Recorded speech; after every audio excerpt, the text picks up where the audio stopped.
Hey folks, how's it going? Today I want to make another progression planning video. It's been a while, and with the recent news coming out, this looks like an appropriate time to do so. First thing first, let's go check out what the news say. So starting from next Sunday, we're going to have another Rise of the Beast event. This time they're going to restock a gold bar and hopefully they're going to restock the beast weapons as well, the Magna ones. I really want to put my hands on another wooden dagger. And after that, another Proving Ground event.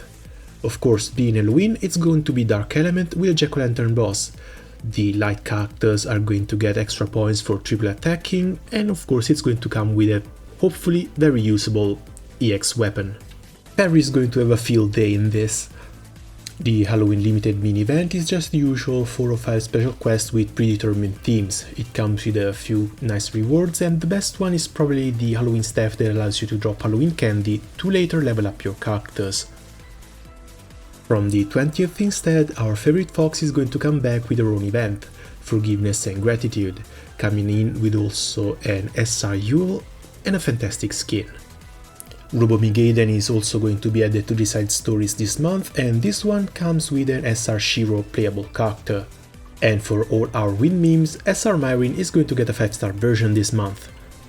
Not really this month, but early November, there's going to be a character balance patch, and the characters in here are kind of weird. The list opens with Zala Melina, which is probably one of the few characters who have a very good reason for being in here. Outside of Flare, she's not really used, and with Alanan, she's fallen completely off. Hopefully they're going to give her fire crests, that element still needs them. Storm is a bit weird to see in here.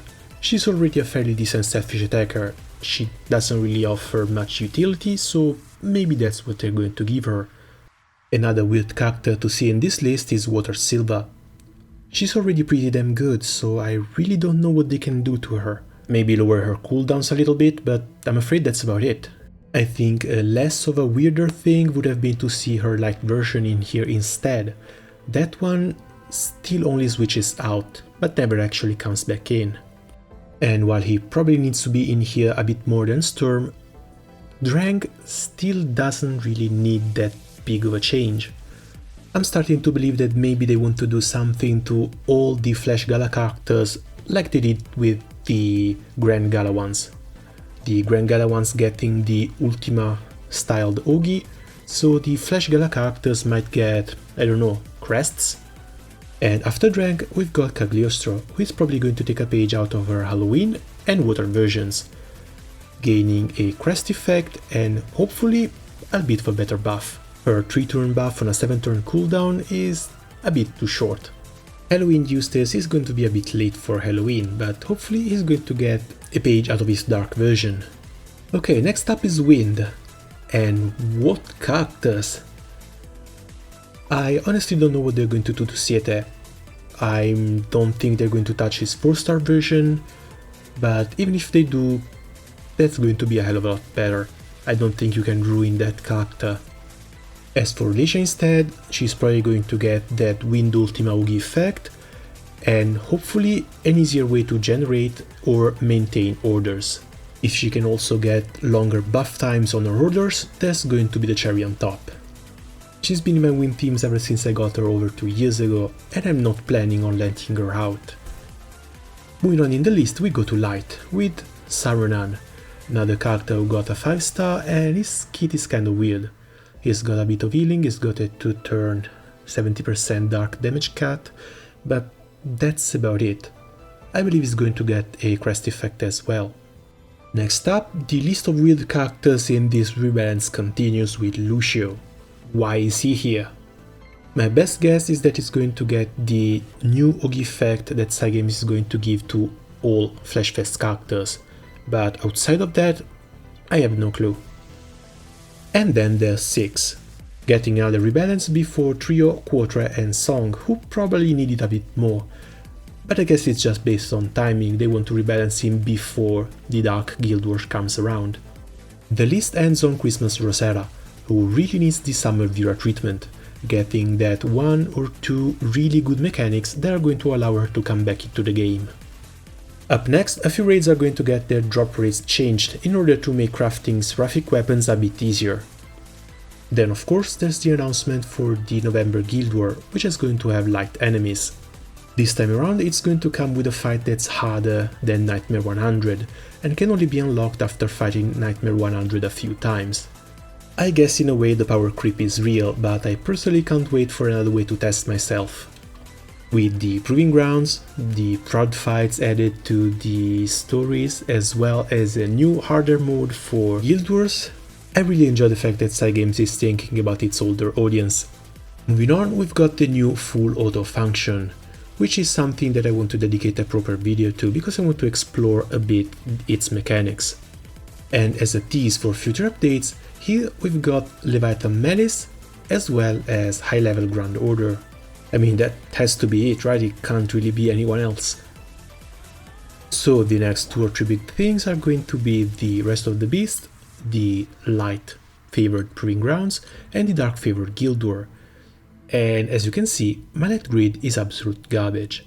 The gun needs to go in favor of the Dark Opus, and the Seraph needs to be skilled up to skill level 15. I'm not sure I'm going to farm Metatron for more boats though, I still need 7 of those and that's probably not going to be enough time. I think I'll have to make do with Lumi Swords and the Dark Opus. Sadly, Dark is in the exact same situation, skill level 10 Seraphic Weapon and skill level 2 Dark Opus, but at least I've already got 1 spine and I'm only going to need 4 more to complete a second, and get a somewhat finished Magneto grid. Still admitted though. So, what to do now? Considering that we're getting a Rest of the Beast event coming soon, I guess I can start 5-starring these weapons. The only issue here is that these materials are dropped from other raids, so I'm going to need a ton of different seals. I believe this is where I bring out the Excel sheet. And well, considering that I just formatted and this is a whole new setup, getting this to work was probably a bit too much trouble, but this is something that I usually do behind the curtains and I kind of wanted to show you guys something. So each month I make a new page in this document. And of course I label it as such.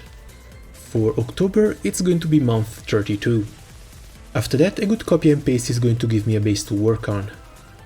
And first thing first, I need to take care of my Spark fund. This is a simple matter of counting out my rolls to my next Spark.